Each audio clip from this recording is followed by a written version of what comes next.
Hi friends, welcome back to my channel. ನಾನು Sandhya. I hope ಎಲ್ಲರೂ ಚೆನ್ನಾಗಿದ್ದೀರಿ ಅಂತ ಅನ್ಕೊತಾ ಇದ್ದೀನಿ. ನಾನು ತುಂಬ ಚೆನ್ನಾಗಿದ್ದೀನಿ.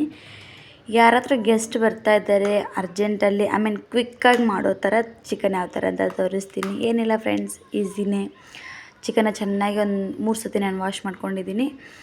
ಅದಕ್ಕೆ ನಾನು ಬಂದುಬಿಟ್ಟು ಅರಿಶಿನ, ಉಪ್ಪು ಮತ್ತು ಖಾರ ಪುಡಿ ಮತ್ತು ಮಸಾಲ ಪುಡಿ ಅಂತ ಬರುತ್ತೆ ಒಂದು, ನಮಗೆ ಇಲ್ಲಿ ಸಿಗುತ್ತೆ, ಘಾಟಿ ಮಸಾಲ ಅಂತೀವಿ, ಅದನ್ನು ಹಾಕ್ಕೊಂಡಿದ್ದೀನಿ. ಚಿಕನ್ ಮಸಾಲ ಹಾಕ್ಕೊಂಡಿದ್ದೀನಿ ಮತ್ತು ಮೊಸರು ಮತ್ತು ಮೇಲೆ ಬಂದುಬಿಟ್ಟು ಕಸ್ತೂರಿ ಮೇಥಿನ ಹಾಕ್ಕೊಂಬಿಟ್ಟು ಮ್ಯಾಗ್ನೇಟ್ ಮಾಡಿಬಿಟ್ಟು ಅರ್ಧ ಗಂಟೆಗೆ ಇಟ್ಟಿದ್ದೀನಿ. ಯಾಕೆಂದರೆ ನನ್ನ ಹತ್ರ ತುಂಬ ಜಾಸ್ತಿ ಟೈಮ್ ಇಲ್ಲ ಅಂತ ಹೇಳ್ಬಿಟ್ಟು 1/2 an hourಗೆ ಮ್ಯಾಗ್ನೇಟ್ ಮಾಡಿಟ್ಟಿದ್ದು ಅಷ್ಟೇ. ಅದಾದಮೇಲೆ ಎಣ್ಣೆ ಕಾಯಿಸ್ಬಿಟ್ಟು ಅದಕ್ಕೆ ಮತ್ತು ಚಕ್ಕೆ, ಜೀರಿಗೆ, ಅದಾದಮೇಲೆ ತೇಜ್ಪತ್ತ ಹಾಕಿದ್ದೀನಿ ಅಷ್ಟೇ.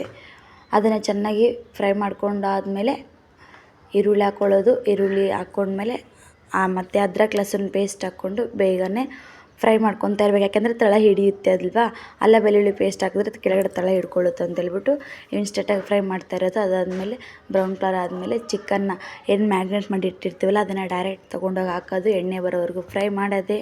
ಅದಾದಮೇಲೆ 1-2 ಟೊಮೊಟೊನ ಮಿಕ್ಸಿ ಹೊಡ್ಕೊಂಡಿದ್ದೀನಿ. ಆ ಟೊಮೊಟನ್ನು ಅದರಲ್ಲೇ ಸೇರಿಸ್ಬಿಡಿ, ಮಿಕ್ಸ್ ಮಾಡಿಬಿಡಿ. ಸ್ವಲ್ಪ ಮಿಕ್ಸ್ ಮಾಡಿ ಮಾಡಿ ಮಾಡಿ ಸ್ವಲ್ಪ ಎಣ್ಣೆ ತೇಲುತ್ತೆ. ಆವಾಗ ನಾನು 2 ಶೇಂಗಾ ಹಾಕ್ಕೊಂಡಿದ್ದೀನಿ. ಇದನ್ನು ಶೇಂಗಾ ಅಂತೀವಿ ನಮ್ಮ ಕಡೆ, ಇದು ನುಗ್ಗೆಕಾಯಿ.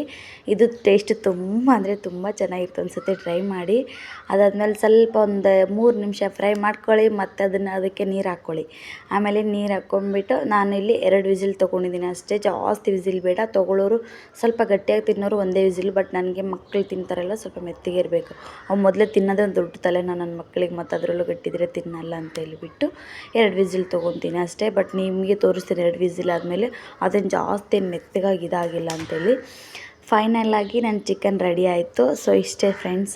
ಇದರಲ್ಲಿ ಬಂದುಬಿಟ್ಟು ಇದ್ರ ಜೊತೆಗೆ ದೋಸೆ ಯಾಕೋ ಹಂಗೆ ತಿನ್ನಬೇಕು ಅಂತ ಅನಿಸಿತ್ತು, ಸೊ ಅದಕ್ಕೋಸ್ಕರ ಮಾಡಿದ್ದು. ಬಟ್ ಇದು ಮಾಡಿದ್ದು ನಮಗೋಸ್ಕರನೇ. ನಾನು ಹೇಳಿದ್ದು ನಿಮಗೆ ಯಾರಾದರೂ ನಿಮ್ಮ ಮನೇಲಿ ಫ್ರೆಂಡ್ಸ್ ಬರ್ತಾರೆ ಅನ್ನೋದು ಕ್ವಿಕ್ಕಾಗಿ ಮಾಡೋ ಥರ ಹೇಳಿದೆ ಅಷ್ಟೇ. Anyway, thank you for watching. ನನ್ನ ರೆಸಿಪಿ ಇಷ್ಟ ಆದರೆ so please subscribe my channel. Like ಮಾಡಿ, ಸಬ್ಸ್ಕ್ರೈಬ್ ಮಾಡಿ, ನನಗೆ ಸಪೋರ್ಟ್ ಮಾಡಿ. Thank you for watching.